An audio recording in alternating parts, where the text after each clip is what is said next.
Hello students, how are you? कैसे हो आप सब? तो आज करते हैं common ion effect in acid and base solution. चलो, कॉमन आयन इफेक्ट क्या है?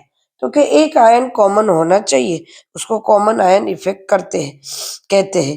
पर कौन सा आयन कॉमन होना चाहिए? लाइक दिस एक एग्जांपल थ्रू समझते हैं तो जल्दी से समझ में आ जाएगा। मैंने CH3COOH लिया जो कि वीक एसिड है। क्या है? Weak acid. उसका डिसोसिएशन हो गया, क्या होगा? CH3COO माइनस बराबर NH प्लस बराबर। मतलब एक सॉल्यूशन, एक बीकर लिया है, उसमें पहले कौन सा लिया? Weak acid. अब उसका डिसोसिएशन हो जाने के बाद यहाँ पे मैं स्ट्रॉन्ग एसिड ले रही हूँ, HCl ले लेते, HCl जो कि स्ट्रॉन्ग एसिड है।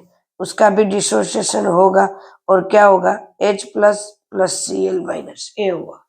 तो यहाँ पे H प्लस की वैल्यू क्या हो गई? ज्यादा।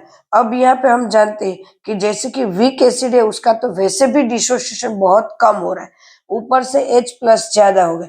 अब लेसेटेरिया क्या कह रहा है? लेसेटेरिया क्या कह रहा है कि जब भी कोई कॉन्सेंट्रेशन वैल्यू बढ़ता है, ज्यादा हो जाती है, तो उसकी कम हो जानी चाहिए। मतलब कि रिवर्स रिएक्शन, मतलब उल्टी रिएक्शन इस तरह से जाएगी कि जो ज्यादा हो गया है कंपोनेंट में, सॉल्यूशन में कंपोनेंट, तो उसको कम करना है। तो H प्लस यहाँ पे ज्यादा हो गया है, तो H प्लस कम करने के लिए रिएक्शन कहाँ पे जाएगी? फॉरवर्ड रिएक्शन जाएगी कि रिवर्स जाएगी? तो कि रिवर्स रिएक्शन जाएगी इस तरफ। तो इस तरफ रिएक्शन जाएगी तो H प्लस पहले बना था उससे भी कम CH3COOH बनने लगेगा बराबर, ये बनने लगेगा। तो इसका जो अल्फा है, अल्फा मतलब डिसोसिएशन, कितना डिसोसिएशन हो रहा है वो अल्फा की वैल्यू ऑल कम हो जाएगी, लेस होती जाएगी अल्फा की वैल्यू, क्योंकि CH3COOH बन रहा है और H प्लस नहीं बन रहा है। तो this is common ion effect. Common ion effect की वजह से क्या होता है?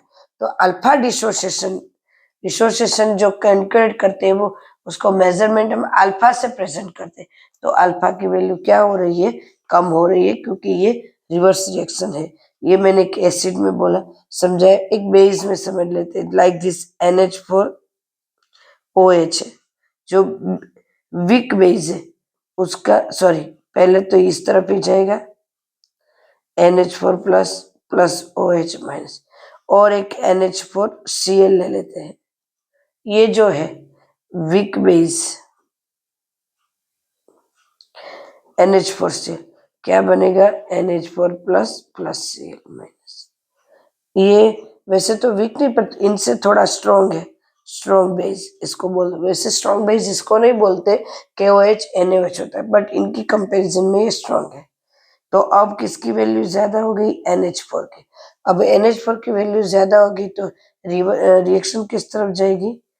ये बैकवर्ड रिएक्शन जाएगी, के फॉरवर्ड है तो क्या रिवर्स रिएक्शन जाएगी, पाछी बैकवर्ड रिएक्शन जाएगी, क्योंकि इसकी वैल्यू ज्यादा होगी। तो इसकी वैल्यू हमें क्या करनी पड़ेगी? कम करनी पड़ेगी।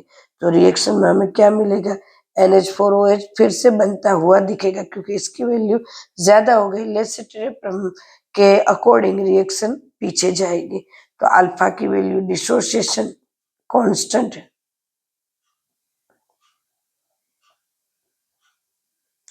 अल्फा की वैल्यू क्या होगी?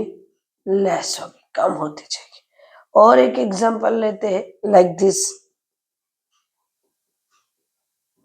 AgNO3, Ag plus NO3 minus, उसमें AgCl ऐड करते हैं, Ag प्लस Cl माइनस। तो अब Ag की वैल्यू ज्यादा हो गई, तो रिएक्शन किस तरफ जाएगी? रिएक्शन बैकवर्ड रिएक्शन जाएगी, कि रिएक्शन इस तरह से जा रही है कि